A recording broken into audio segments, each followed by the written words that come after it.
बच्चे का जन्म कैसे होता है, ये सवाल हर महिला के मन में आता है, खास तौर पर उन महिलाओं के मन में जो पहली बार मां बनने वाली होती है। नॉर्मल डिलीवरी एक नेचुरल डिलीवरी की प्रक्रिया है जिसमें महिला अपने योनि मार्ग से शिशु को जन्म देती है। इस डिलीवरी में कोई भी ऑपरेशन नहीं किया जाता, बिल्कुल नेचुरल तरीके से बच्चे को जन्म दिया जाता है। यदि महिला को मेडिकल समस्या ना हो तो उसे बड़े आराम से नॉर्मल डिलीवरी हो सकती है। नॉर्मल डिलीवरी कैसे होती है, इस बारे में हर महिला को जानना जरूरी है। आज के युग में बहुत सी महिलाएं नॉर्मल डिलीवरी के नाम से डरती हैं और घबराती हैं, इसलिए जरूरी है कि हम जाने कि आखिर नॉर्मल डिलीवरी में होता क्या है, इसमें कौन से जोखिम होते हैं, क्या सच में इसमें कोई खतरे वाली बात होती है, नॉर्मल डिलीवरी में कितना समय लगता है। आज इस वीडियो में हम इन्हीं सारे सवालों के जवाब जानने की कोशिश करेंगे। चलिए शुरू करते हैं वीडियो। अगर आप पहली बार मां बनने वाली हैं तो नॉर्मल डिलीवरी में तकरीबन 7 से 8 घंटे का समय लगता है। वहीं अगर यह आपकी दूसरी डिलीवरी है तो डिलीवरी में कम समय लग सकता है। यह इस बात पर निर्भर करता है कि आपकी गर्भाशय ग्रीवा यानी कि आपकी सर्वैक्स कितनी फैली हुई है। नॉर्मल डिलीवरी में लगने वाले समय के बारे में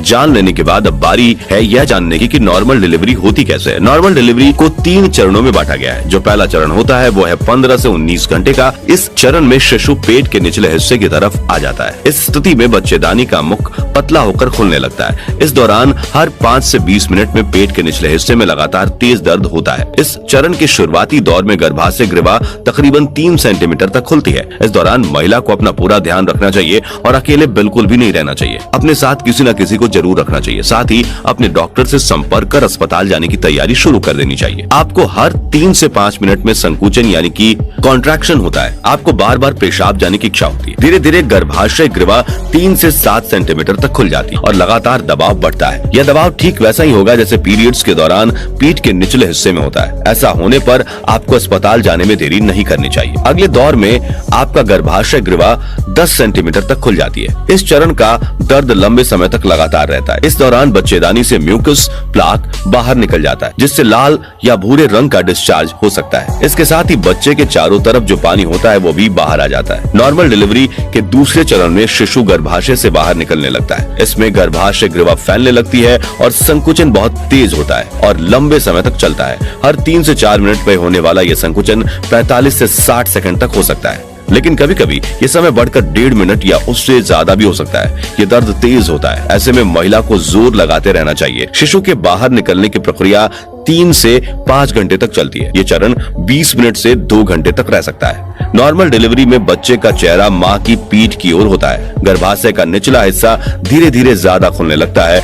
जब योनि से बच्चे का सिर दिखने लगता है तब डॉक्टर योनि के मुख को बड़ा करने के लिए एक छोटा सा कट लगाते हैं और मां को नीचे की ओर जोर लगाने के लिए कहते हैं। योनि मुख से पहले शिशु का सिर निकलता है, फिर शिशु के कंधे बाहर निकलते हैं और दोनों कंधे निकलने के बाद शिशु का पूरा शरीर आसानी से बाहर आ जाता है। तो फ्रेंड्स, इस तरह से हमने जाना कि बच्चा गर्भाशय से बाहर कैसे आता है। लेकिन जब 2 ही चरण में शिशु बाहर आ जाता है तो फिर डिलीवरी के 3rd स्टेज यानी कि तीसरे चरण में क्या होता है, चलिए जानते हैं। तो दोस्तों, तीसरे चरण में होता यह है कि इसमें गर्भनाल पूरी तरह से योनि से बाहर आ जाती है। इसमें तकरीबन आधे घंटे का समय लगता है। इस दौरान महिला को ऐसा लग सकता है कि गर्भनाल फिसल कर खुद ब खुद बाहर आ गई है। लेकिन गर्भनाल होती क्या है? तो दोस्तों, गर्भनाल एक ऐसी नली है जो माँ और बच्चे को जोड़ती है। इस नाल के जरिए माँ जो कुछ भी खाती है उसका पोषण बच्चे को मिलता है। डिलीवरी के बाद गर्भनाल को महिला के शरीर से निकाल लिया जाता है।